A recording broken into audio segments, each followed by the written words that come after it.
Okay, well, welcome everybody.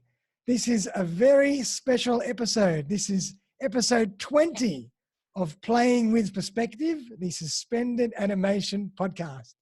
And fittingly so, I'm going to kind of go back to my roots in this episode. Now, I have a very, very special guest. Her name is Sharon Hickey from the Aperture Club.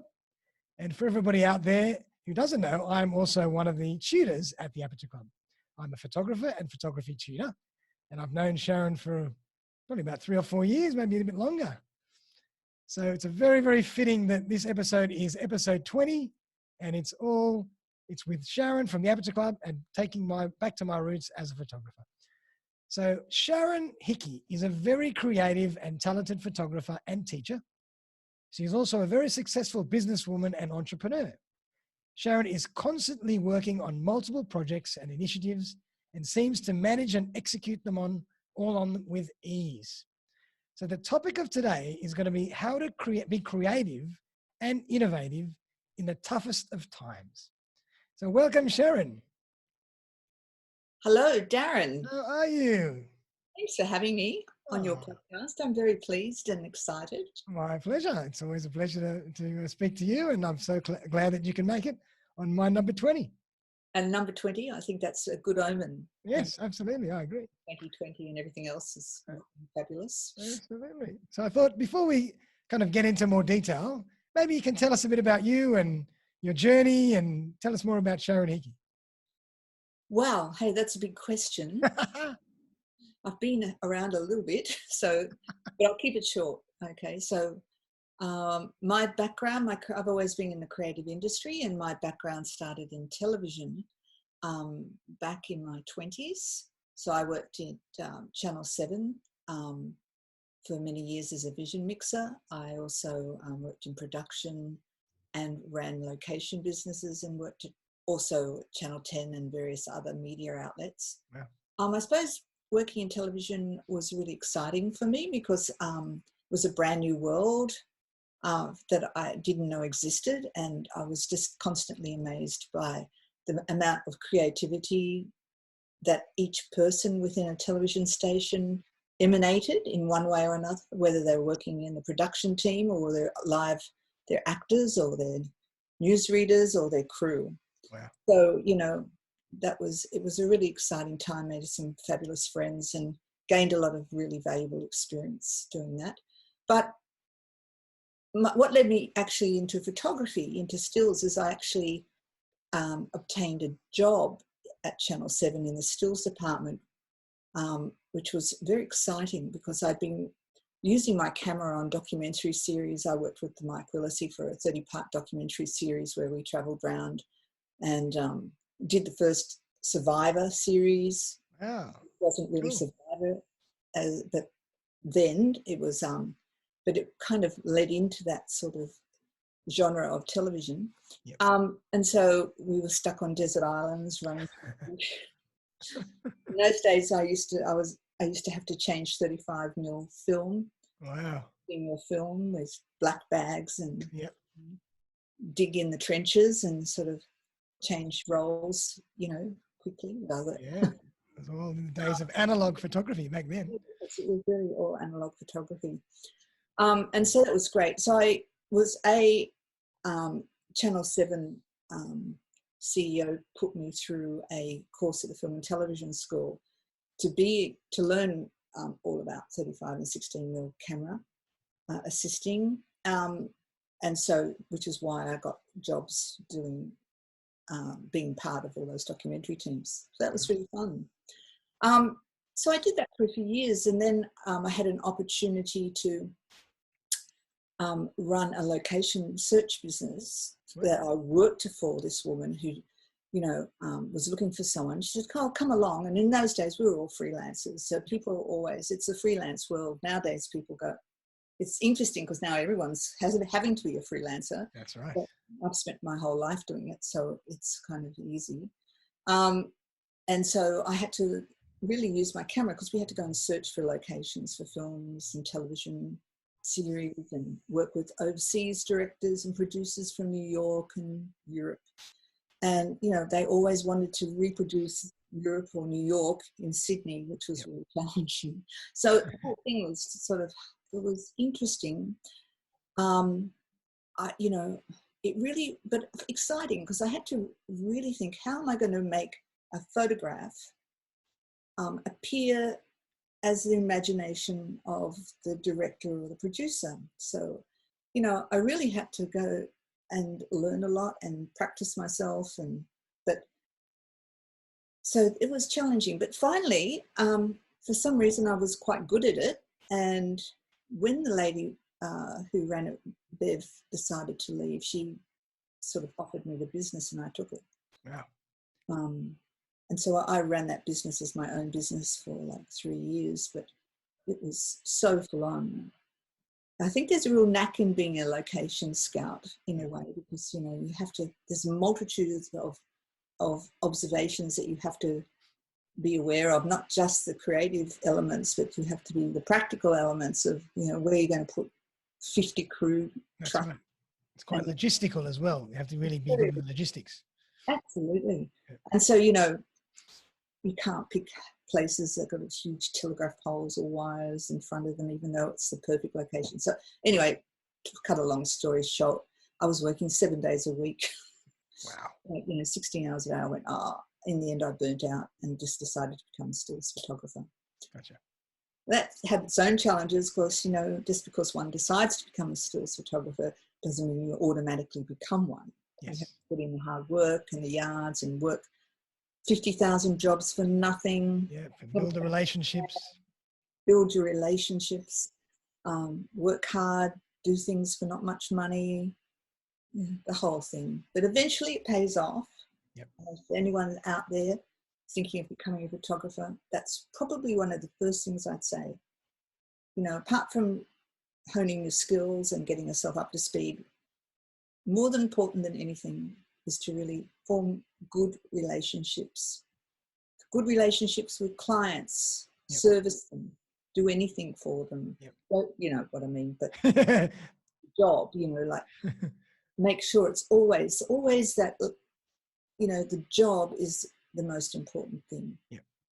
You know, go that extra mile, you know, and people will hire you again. Yep. In you as good as your last job. So over the years, you build up your repertoire of people that like to work with you and like your style, and then you kind of become on the road to success, I suppose, if you want to look at it, success as whatever that is. That's right.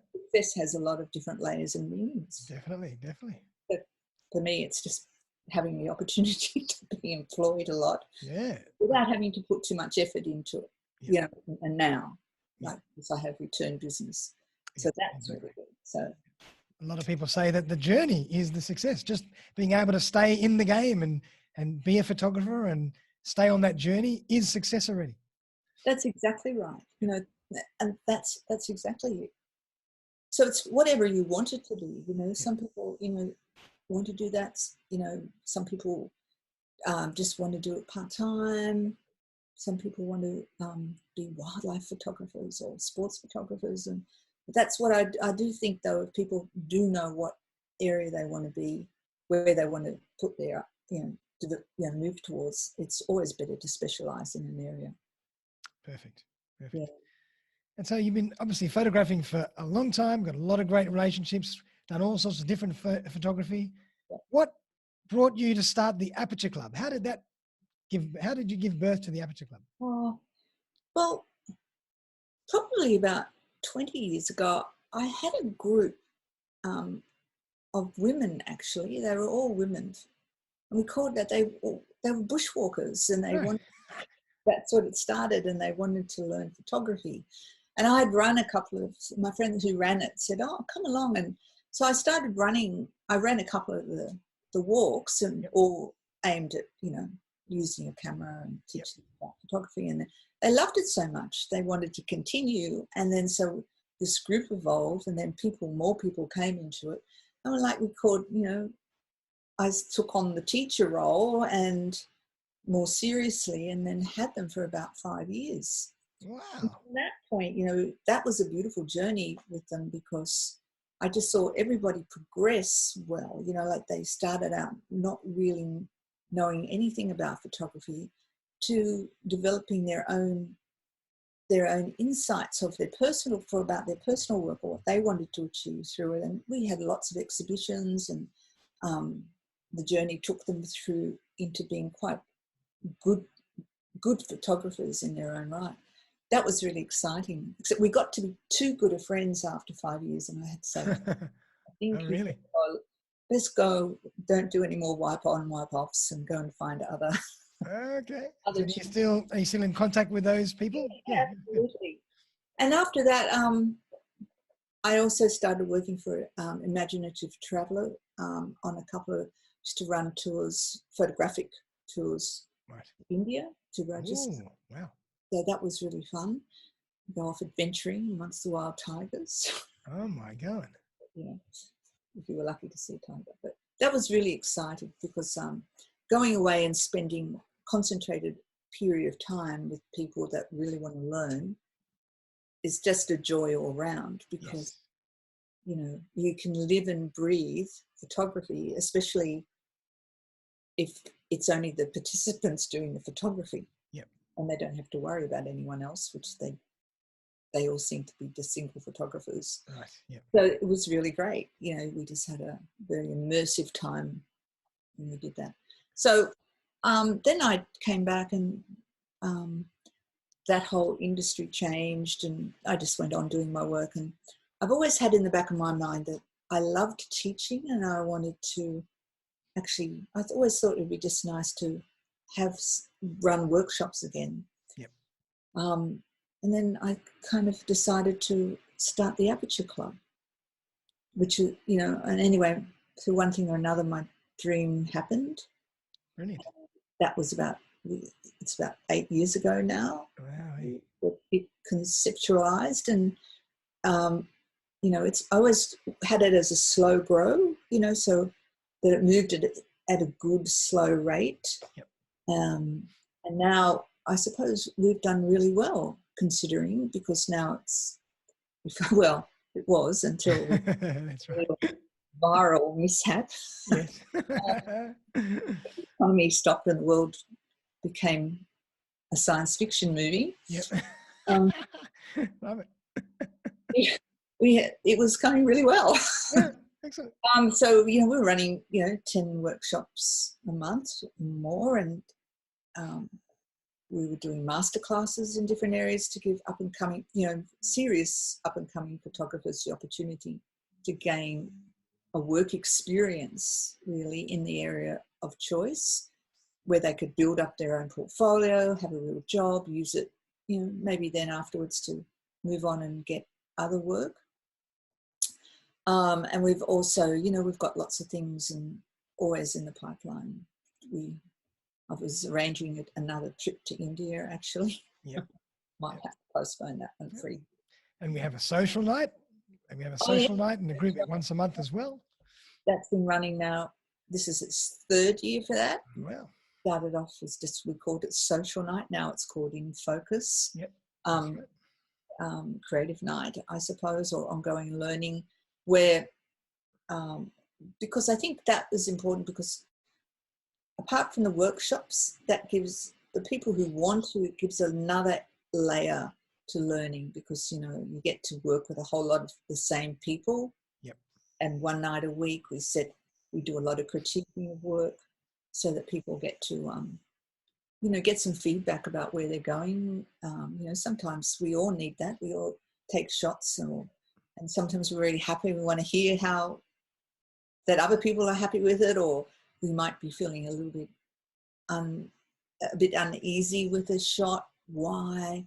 You're too close to it. So having that opportunity to be critiqued is kind of a very good thing, because it gives you another insight into what you're doing, and hearing from other people. You know, Definitely. And I might jump in and say as well, I mean, for me, photography is for everybody, it's a lifelong journey. It's a lifelong practice.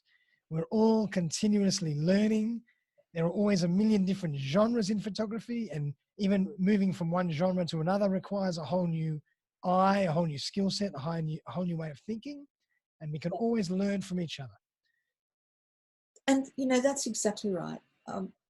It is a lifelong journey. Definitely. When people start to find it, that's the most exciting thing, because if that's where they feel that they're getting a lot of, pins and needles every time they take that fabulous photograph, it is a bit of, it's for them. Definitely. It's their journey then. And I think helping them along on that, getting them up to speed and feeling confident in it, because, it is a little bit of an introverted area sometimes. It is. But that's what's so lovely in a very busy world, to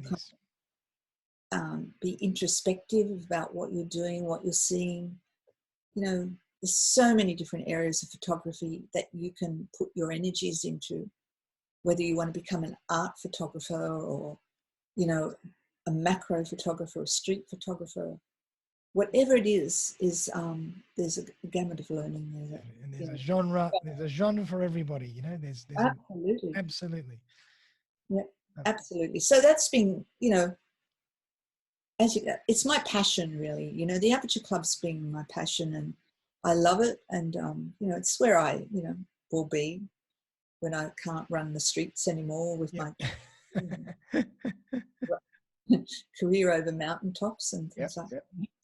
And really, photography, even the Aperture Club for me, has been an amazing introduction into teaching and the whole world of teaching and giving knowledge and giving experience. And it's been incredibly nourishing and fulfilling for me, because I never thought I would be teaching, but I just love it. And I get so much back when I teach a class.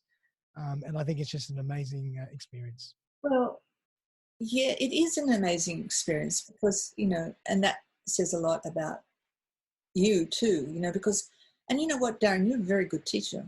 Oh, thank you. Yeah, but you are, like you get a lot of good, everyone raves about you and you get great results, but you can tell that you're good because you love what you do. Yeah. And I think that's what we do with the Aperture Club. I love our team.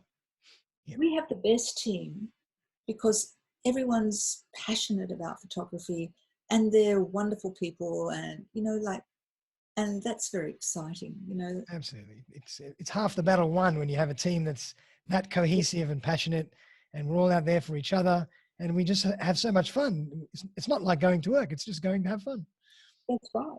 Yeah. That's right. And I think everyone else likes that when they come on workshops with us, because, really, apart from, we love doing it, we give 200%. Absolutely.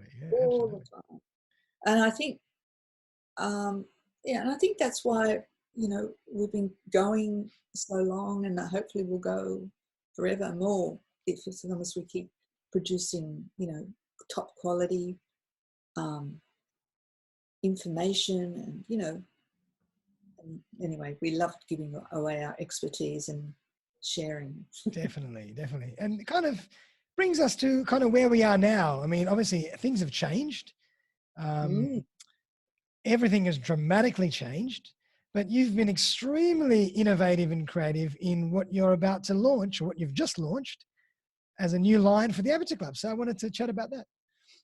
Well, whoever would have thought, mind you, we've had fires, droughts, fires. Yep. I'm sure there was a lotus plague I read about somewhere. Yep.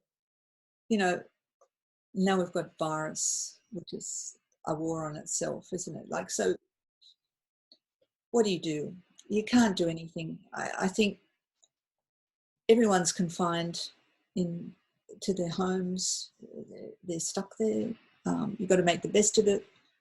We run outside courses, but we don't have to run outside courses, I thought. Why not put everything online? Why don't we stream the same thing, the same passion that we have when we take people outside? We will do it inside. Absolutely. In their own home. Doesn't mean people can't use or utilize the camera as we're doing this, because, as we're running courses, this is absolutely what they can do. Yeah. And I just thought, you can sit back and wait, and but this is a time when I think people need us more than anything. Agree. If that's where they've been thinking about going, at least they can still do it. I was trying to work out what is good information for everybody stuck at home that they can do easily. And so firstly, we put two people love the one-on-ones. I could talk to you with my camera, you could talk to me, we could go through everything. By the end of the session of an hour, I'd be really enlightened. Yep. Right. And I thought, well, that's a one-on-one session. That is a private session. Why not do that? Absolutely. The same with Lightroom. We can use the technology that we all have at the moment is pretty spectacular. You can share your screen with me, and I can see exactly what you're doing on a Lightroom and post-production situation. And so that's perfect for one-on-one. Yep. But the other thing I thought, it's one good thing to have one-on-ones, but let's do a little bit of continuous education, which we haven't run the 4-week course before, because all our courses have a logical progression. Sorry. So, if you do the beginner's essentials, you automatically, the next logical one to do would be the manual. The next logical one would be the flash. Yep. The next logical one, would be post-production. Then you'd move into the creative areas, yep, where it could have been street or portrait or a gamut of other things.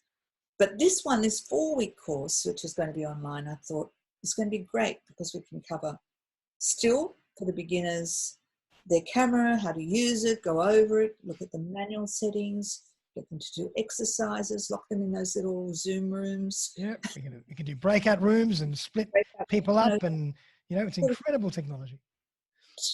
And then we're going to get really involved in composition, and then the last week will be all about workflow, how to really organize your images correctly, and with good practice that will set you up for a lifetime of photo taking. Yep.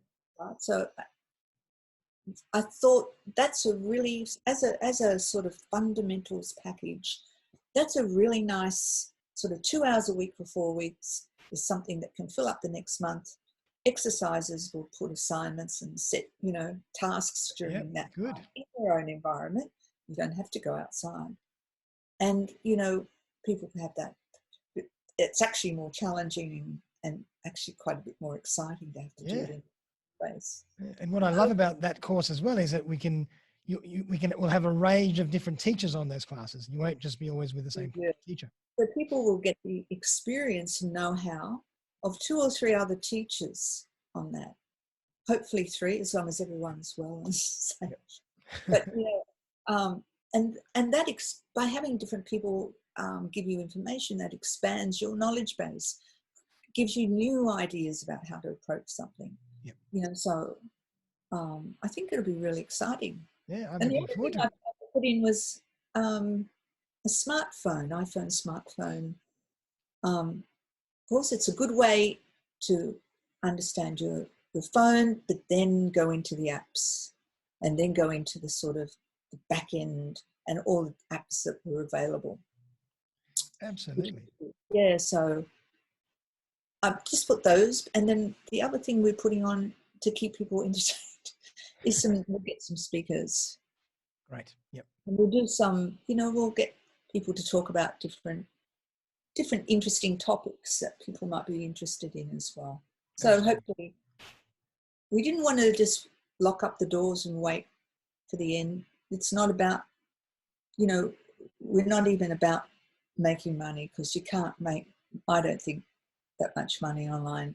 It's about giving people, focus, keeping people, everybody, the tutors employed, like just keeping everything rolling over. Yeah.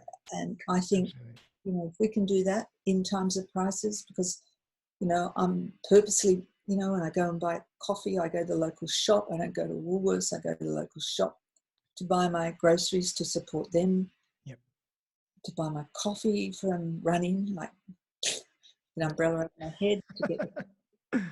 It's about supporting the people that are there to support everybody else. So that's why I thought, oh well. I think it's absolutely brilliant, and I think it's a real testament to your creativity and innovative thinking as Yeah. as a director and founder of the organization, because everybody's now jumping online. We're all doing stuff virtually. So, who would have thought? Why not do photography online as well? Why not? Well, that's right. And last year we ran. We had our first national photo competition. Ah, yes, of course. Bendigo Bank, Yep. they're our sponsor. Sun Studios, Photoshop Studios. We've got a lot of great people behind us. And initially I thought, oh no, now that we've got the coronavirus, what's going to do? And I thought, oh, it's perfect. Not perfect, don't get me wrong. I don't mean it like that. But being inside, you can still explore yourselves and you can explore, still produce work for a competition. Definitely. In fact, you've got more time and more focus to do that. That's right. It also fits in with our topic, which is a sense of place. Yep. So everybody, it'll even be more challenging because the sense of place it could be about your environment, it could be about someone else's environment. Yep. So it could be what you see out the window. So it'll be quite interesting times to see. Yeah. I'm still running it this year. We're putting it on here, and then we'll announce it. Why not? And what I love as well is that the fact that people that previously might not have been able to access some classes and courses, if they were interstate or for whatever reason they couldn't travel, they can now. So it's actually opened up access to learning for a whole new demographic. That's right, because we'll put this out nationally, because why not? Yep. People can do it wherever they are, as long as they're sitting at home. Yep. Just need an internet connection and a screen. They can learn. Whoever's putting on podcasts or training, it's a good, it's a good opportunity to really develop your skills while we're having to be isolating. And so when everything starts to come back to normal, do you see running everything in tandem, the virtual and the in-person classes?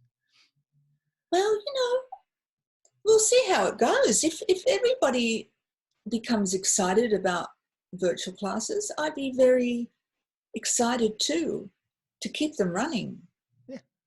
Yeah, absolutely. I think there's an absolute place for it. And it's good for us because, it's something I was, as I said to you before, with the 4-weeker, which the next one I might make a 6-week or whatever. But I thought, I've always wanted to create course structures. But it's not where we did with the live courses, but with virtual training, we can certainly do that. And I think it's a really efficient way of doing it. I agree. Well, yeah.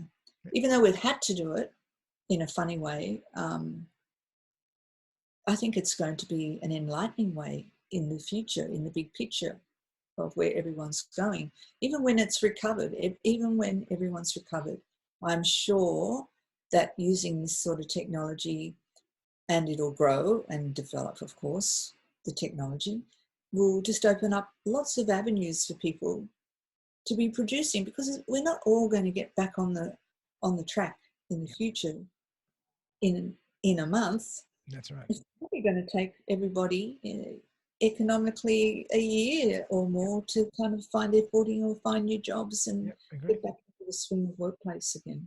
I agree. And I think that this time has now forced people to embrace this new technology and this new way of working. So it'll start changing behavior. And in the future, this will be a very legitimate source of knowledge and source of learning. So why not? Exactly.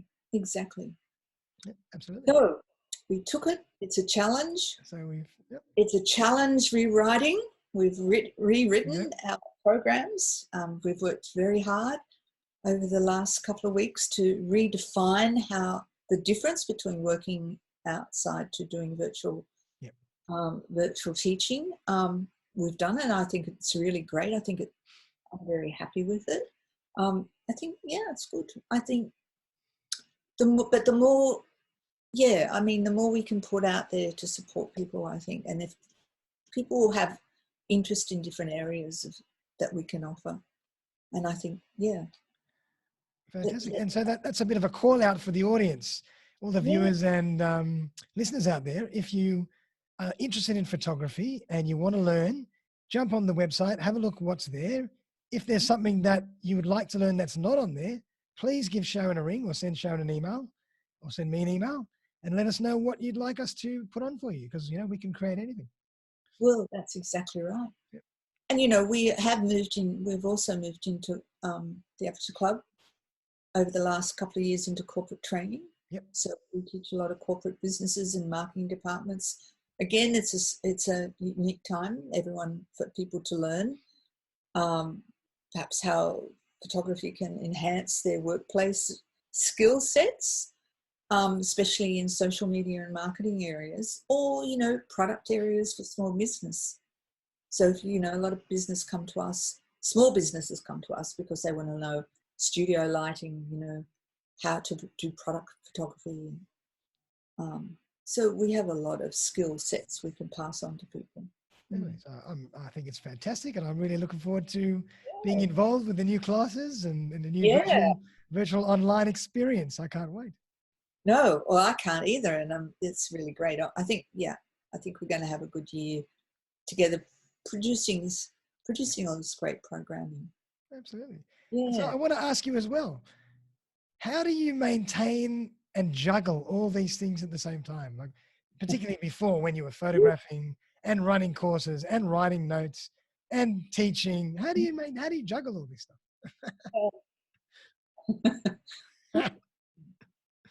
And just keep going. You know, you just have to just do it. Yep, just get it done. Obviously, my corporate and event photography has ceased at the moment because that's the way for everybody. But before that, it was like working long hours. My work day starts very early in the morning. I'm up like at it by 6 a.m. Yep. And I probably don't finish, you know, I might take it off from 7 to 9, but really there I am again at the end of the night, catching up on everyone's emails, writing.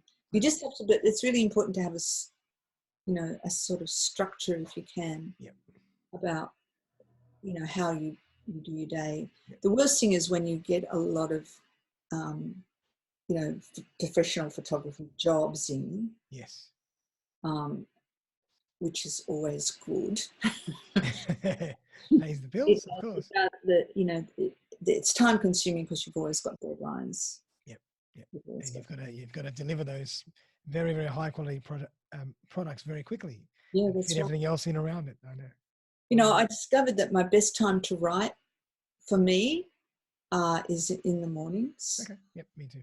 So I like writing in the morning. I have a good flow happening then. So I tend to do anything like, you know, put proposals together, product.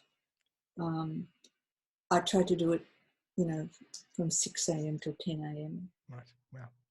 And do that before I move on to the next thing. Yep. If I fail at that, then it's probably at night. I'm not too bad. The life of an entrepreneur. Well, you just got to be in there. Just got to do it. Find the time and get it done. But I think when you're working for yourself, there's no one else to tell you. You know, there's no one else you have to answer to, really, except for the people who work with you. You know, like, and your clients. You know, like for me, with the Aperture Club, I'm talking about people who participate in the courses. So I'm working for them. I'm working for, you know, everybody who works for me and all the tutors. You know, I don't want to let anyone down. I want to produce the best. And I think when it's your own, it's exciting. Having your own business is an exciting avenue. You know, I love it.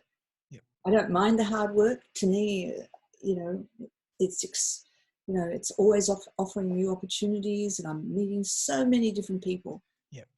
And it's, you know, I get rung out of the blue, and there's someone wants a meeting. You go to that meeting, and that more doorways open.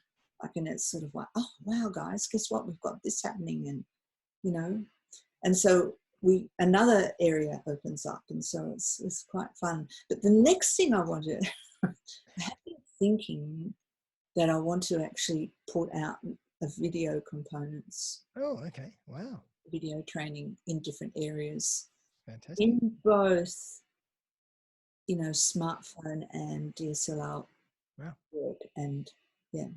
Great. We'll I'll do one of those courses for sure. we'll do complete courses in how to do blogs, how to put, you know, promotional videos together for your own businesses, all the way to learning skill sets about how you can make even short films and documentaries. Fantastic. And the technology is here now. We have it all. We have it all. We have it all in our hand. Exactly. It's unbelievable what you can achieve with a simple smartphone and maybe a gimbal. Well, yeah, once you master the gimbal, Yep. Gimbal's not so easy. The hardest thing, but once you master it, yep, it's good. Absolutely. And have you got any advice, Sharon, for up and coming photographers, budding photographers? Any advice for them in terms of how to get into the industry or how to learn? Where should they spend their time and money initially when they want to break into working as a photographer? I think I think it's really important to latch on to other working photographers, right? If you can get to work with photographers and learn as much as you can. And I said, comes down to the old way of getting as much information as you can. Yep. Because that's how you learn. You know, even if you've gone and done a 4-year course at TAFE or university or where, you know what, or the art school, that's great doing courses. Courses are really valuable. They're great for your mind to be more imaginative. But actually, when it comes down to real life working situations, the only thing that's going to help you is experience. Gotcha. Yeah. So for juniors, maybe assist as well while you're working and building your own, start assisting. Yeah, work for nothing then get paid. You know, whatever it is, assisting is really valuable. If you can assist with lots of different people or a few different, they're all going to have a different way. Every photographer has a different way of photographing because they've got a particular style and they've got a particular methodology. And that's why certain clients would choose different photographers to do their job. So, you know, by putting yourself out there, I think that's great. The other thing is you have to want to be a photographer. Yep. If that's what you really, really want, more than anything else in the world, and you're prepared to give, you know, 150% of your time to do it, you will become a photographer. Right. But you have to give it all you've got. And it's hard. It's a really hard slog. Yep. But it's competitive these days. Very competitive. Be a photographer in a year. Yep. No way. No one can be. Not really. Not yet. You have to be prepared to go on the journey. And, you know, if you're prepared to do that, and it's going to be hard at times, but keep the vision. Yep. Keep that focus of the distant hills there with the sun. I love it. That's where you're going to be. In a pot of gold. Well, not so really pot of gold. I don't think there's any pot of gold. But if that, you know, you just got to keep the focus. And I think, you know, that's how you do it. As I said, do things and build up your resources and build up your communication and your relationships. You know, honestly, it's the way to do it. Dedication and relationship building, I think. Definitely. And being reliable. Yep, that's huge. And being a sort of person, you know, is willing to think of other ways when, you know, a client doesn't want you that or doesn't like that Yeah. look. Be flexible. I think that's important as well. Big long track, big long trip, but gee, worth it, because in photography, as we said before, you never stop learning. And if I thought, if I've been working over 30 years as a photographer, if I thought I knew it all, then why would I do it anymore? Right? The thing is, I don't know it all, because I can walk into a situation and I have to problem solve a particular lighting situation or a particular situation or some bizarre concept someone else wants me to reproduce. Yeah, or your gear, or something happens to your gear. It's all of a sudden, or something happens. What happens? And that's what's exciting, because your mind's working, your creativity's working, and every time you come back from a job and you go, wow, that's something else that you've put up on your notch. So I think being open to the fact that you have a lifetime of learning, and everything presents something new to experience, then I think, that's what I love about it anyway. Oh, I totally agree. Like, photography to me is a vehicle that takes you to see things and experience things that you would not normally ever get access to. Exactly. The camera gives you that license to go into all these places that you would never normally have access to. And you meet so many interesting people and see all these worlds that are before unknown to you. So it's a never ending red carpet. That's exactly right. Yeah. It's very exciting. And then, also it's about, the connection, I think, between you and a landscape or a person or society or the world in whichever way that is. And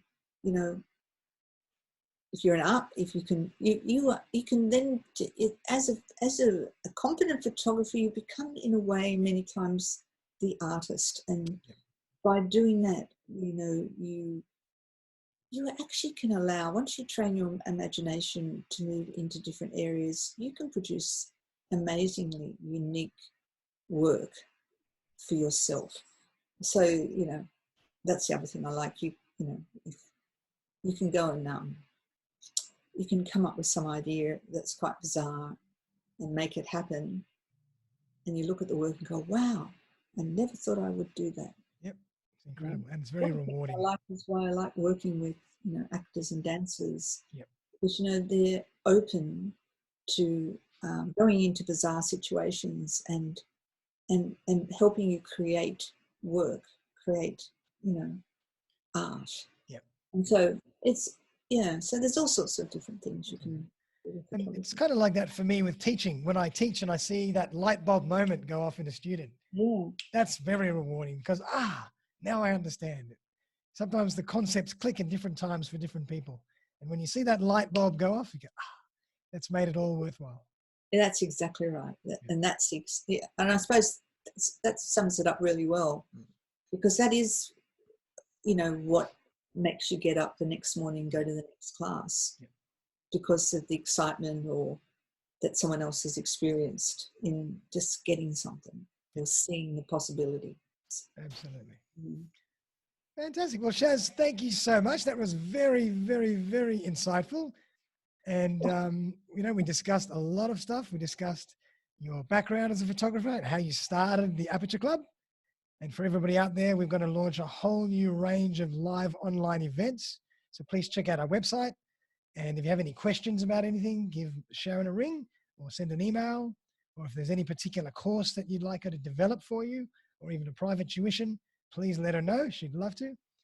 And we've dived into a little bit of the psychology and of the learning of photography, and why, what kind of tips and tricks and strategies Sharon can pass on after her many years of experience to budding photographers out there. So I hope that everybody got loads and loads of stuff out there from that. Is there anything that you wanted to add before we finish up? No, I just wanted to say thank you. Thank you for having me. Oh, my pleasure. It was a really lovely conversation. I learned some things that I hadn't learned, and I've known you for 4 or 5 years. Oh, there you go. And I also just wanted to say, Shaz, that in that 4 or 5 years, I really thank you for being such a great teacher, a great leader, and a great colleague, because it's really been a pleasure to work with you. And the culture of the Aperture Club is something that, I really am very fond of. And I think that's really what is our strength, is who we are as a No. team. And I think that's really beautiful. Well, thank you very much. And, it is like we have got a great team. And I think for me, again, you summed it up really well, because the culture is very important and special. That's who we are. Isn't it? It's good. Absolutely. So, so thank you again, Sharon. Thanks for being my 20th guest. Oh, I'm very excited about it. I'm very happy about that. I like it. It's a sign. What's that? It's an omen. It's a sign. That's right. What happens on the 50th and the 100th? That's right. Yeah, who knows? Onwards and upwards. Onwards. But thank you very much again for coming on the show. And so all the guests out there, please, we'd love to see you on one of our classes, or just check out our anything else that Sharon has to offer. And we'll see you very, very soon for our next episode. Thank you. See ya.